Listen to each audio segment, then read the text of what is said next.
자, 오늘 주제는요. 건설 경기가 살아야 경제가 산다. 이렇게 하니까 또 뭔가 부동산을 이렇게 막 이렇게 또 홍보하려고 하는 게 아니야. 이렇게 얘기하는 분들이 있을지 모르지만 그것은 아니고요. 우리가 여태까지의 어떤 전체적인 시장의 어떤 흐름이나 이런 걸 봤을 때 이 건설 경기가 상당히 중요하다는 것입니다. 오늘은 이런 주제로 한번 준비해 봤는데요. 한번 잘 들어보시면은 아마 판단이 좀 쉬울 거예요. 자, 우리 지금 경제가 침체하고 있다 이런 기사들 많이 지금 나오고 있습니다. 여기 보면은 뭐 내년 경제 성장률이 올해보다도 떨어진 2.4% 이렇게 나와 있고 취업자 10만 명 밑도는데 위기 아니란 새 경제팀 이런 기사들 나오죠. 예, 이런 여러 가지 다양한 시각으로 기사들이 나오는데요. 지금 우리나라 경제가 한마디로 안 좋다는 얘기들을 공통적으로 지금 하고 있습니다. 자, 그러면은 과연 이 경제를 어떻게 살려나갈 것인가를 우리가 여태까지 어떻게 했나를 가만히 한번 좀 보자고요. 지금 우리나라는요, 이 개인 자산, 우리가 보통 가지고 있는 자산, 개인 자산 중에서 이 크게 두 가지로 나눌 수 있어요. 부동산 자산하고요, 금융 자산 이 두 개로 나눌 수 있는데요. 지금 보면은 2016년도 한국은행 기준으로 보면요, 부동산 자산이야 77%라고 합니다. 예, 이 부동산 자산이. 그래서 여기 순서가 나왔죠. 한국, 호주, 이탈리아, 프랑스, 독일, 영국, 캐나다, 미국으로 가면은 미국은 35.1%.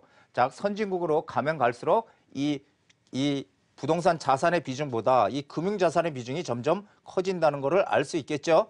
예, 그래서 지금 우리나라가 전 세계에서 가장 이 부동산 자산의 비중이 가장 큽니다. 그렇기 때문에 이 건설은 이 건설 경기나 이런 것들은 우리 그 경제랑 상당히 밀접한 연관관계를 가지고 있다는 겁니다.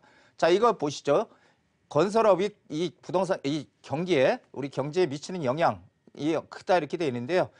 지금 2010년 기준으로 건설 종사자 수가 160만 명, 4인 가족을 곱하면요, 640만 명이랍니다. 예, 거기에 이게 전체 일자리 중에 우리나라 전체 일자리 중에 8% 수준, 상당히 높은 수준이죠. 자, 그래서 지금 여기에 임대업이나 이 부동산 중개업, 그다음에 인테리어, 부동산 관련업, 인테리어, 이 설비 등 이런 것들 다 합치면요, 약 1,000만 명 이상이 된답니다. 이게 엄청난 숫자인데요. 다 직간접적으로 영향을 받는 게, 자, 건설업 종사자 중에 또 85만 명이 임시직, 일용직이랍니다. 예, 그래서 이 건설 경기가 힘들어지게 되면 일자리도 많이 줄어든다는 건 기정사실입니다. 그래서 여기 보면은 건설업이 10% 위축 시에 약 27만 명의 고용 감소가 발생한다. 이런 얘기도 있고요. 그리고 두 번째가 이제 조선업인데 조선업이 10% 위축이 되면 4만 명의 고용 감소가 된다고 합니다. 하지만 부동산은 엄청나죠. 6배가 넘어요. 이 조선업에 비해서 이 고용 감소가 발생하는 게요. 자, 그래서 이만큼 이 부동산 경기가, 이 건설 경기가 상당히 부동산에 영향을 미친다. 자, 이거 한번 보시죠. 건설 투자가 경제 성장에 얼만큼 기여하느냐라는 기여율을 얘기하는데요.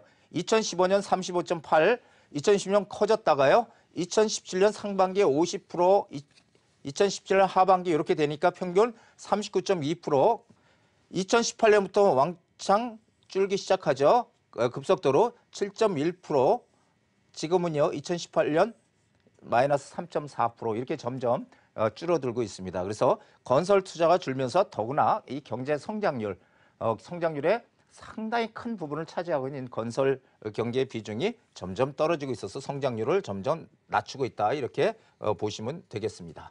자, 그리고 그 다음 걸 보면요. 경제 성장률 하락, 이게 부동산 경기 침체도 한 원인이다. 이렇게 되어 있는데요.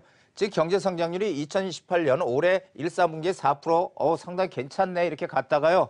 2002, 4분기에 2.4%, 3, 4분기에 2.4%, 이게 정기비 연율이라고 해요. 연율로 봤을 때 성장률이 지금 이렇게 지금 낮아지고 있다라는 거고요.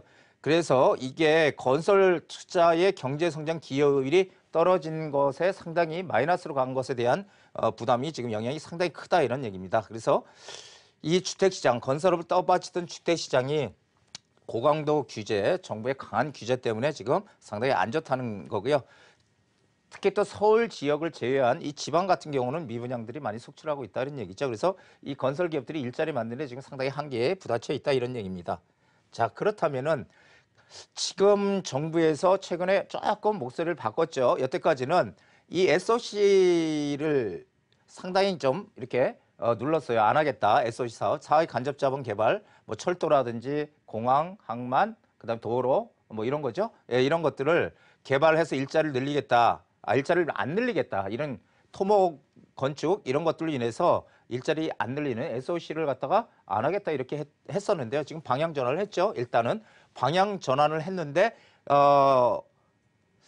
예산이 축소가 됐다고 합니다. 그래서 이렇게 지금 뭐 8조 3천억 이런 예산이 지금 축소가 돼서 일자리 확대, 경기 활성화엔 상당히 미흡하다 이런 얘기죠. 자, 그런데 지금 여기서 우리가 그 SOC 간접자본, 이 사회 간접자본을 다시 이제 진행하겠다. 이것도 상당히 좀 지금 현 정부의 정책 기조랑은 상당히 바뀐 거죠. 예, 그렇게 되면은 지금 우리가 눈에 번쩍 띄는 게 지금 그 GTX잖아요. 예, 광역철도. 이 GTX를 이제 어떻게 예비 타당성 검토를 안 하고 그걸 면제해주고 하겠다. 이거는 그냥 하겠다는 거거든요. 왜냐하면 예비 타당성을 면제해 준다는 개념은 그것 때문에 사실 이게 사업성이 있느냐 없느냐 때문에 이게 예비 타당성 통과를 못하기 때문에 잘 안 되는데 그것을 면제해 주게 되면은 GTX 노선들 C노선, B노선이 빨리 또 진행이 될 거다 이런 얘기죠. 그렇게 진행이 되면 또 그것이 부동산에 영향을 또 미칠 것이다. 그 지역적으로. 자, 그래서 예산 축소가 되면은 4년에 뭐 30만 취업자가 감소할 것 뭐 이렇게 지금 건설산업연구소 발표했는데요. 이렇게 돼서 상당히 이 SOC가 얼만큼 좀 더 활성화되느냐 이것도 우리가 상당히 눈여겨봐야 될 대목인 것 같습니다. 이게 결론적으로요. 이 경기 침체가 가속화되면 어떻게 할까요? 예, 경기가 이렇게 계속 침체되면요. 가장 중요한 게 우리가 피부로 느낄 수 있는 거 조금 전에 보셨듯이 이 건설 경기거든요. 이 건설 경기를 그대로 안 좋게 방치하면서 성장률 끌어올릴 수 있는 방법이 없는 거죠. 예, 이렇게 되면 어떻게 돼요? 부양책이 다시 나올 수밖에 없는 것입니다. 항상 시장은 상승과 하락을 반복한다는 거 제가 늘 말씀드렸잖아요. 예, 시장은 상승과 하락을 반복하는데 그렇게 돼서 이 부동산 지금같이 계속 만약에 경기가 침체하는 상황이 되면은 건설 경기를 활성화시킬 수밖에 없고요. 거기에 가장 큰 축인 부동산도 다시 또 움직이는 그런 국면으로 갈 것이다라는 것입니다. 이게 제가 하나의 내년 시장의 흐름의 방향을 잡고 있는 것인데요. 자, 지금 보면은 그러나 모든 부동산은 오르지 않는다. 지금은 뭐 가치가 있어서 많이 오르는 부동산이 있고 가치가 없어서 덜 오르는 부동산이 있지만 최근에 2, 3년 동안은 다 같이 올랐다는 거예요. 가치가 있든 없든 우리는 여기서 옥석을 가릴 줄 아는 그런 지혜를 갖춰야 된다는 겁니다. 그래서 앞으로는 점점 오르는 것만 오르는 이렇게 지역적인 차별화가 극대화되는 그런 시장으로 갈 것이다라는 것을 우리 시청자 여러분들은 꼭 기억을 하시기 바랍니다. 그리고 또 하나는 오르는 부동산이 어디냐? 그것은 결국은 변화입니다. 변화. 제가 이 체인지라고 맨날 하죠. 변화가 생기는 곳이 어디냐. 내가 살고 있는 그 지역에 어떤 주변에 변화가 생긴다든지 아니면 내가 살고 있는 집이 재개발이나 재건축이 된다. 이게 변화잖아요. 예, 변화가 생기는 어떤 변화, 작은 변화든 큰 변화든 변화가 생기는 데든 가격이 오른다라는 것을 꼭 기억을 하시기 바랍니다.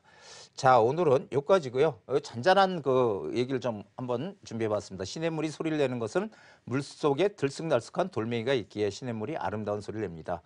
자, 뭐든지 순탄한 길은 없죠. 다 그 어려운 길들이 모여서 하나의 좋은 흐름을 좋은 소리를 만들어내는 것이니까요. 우리 시청자 여러분들도 항상 어려움 속에 희망이 생기고요. 또 어려움 속에서 새로운 길을 우리가 창조할 수 있는 것이거든요. 그러니까 부동산도 여러 가지 많은 공부를 통해서 지혜를 꼭 얻는 그런 시간들이 저희 이 방송 시간이 되셨으면 좋겠습니다. 자, 오늘 여기까지입니다.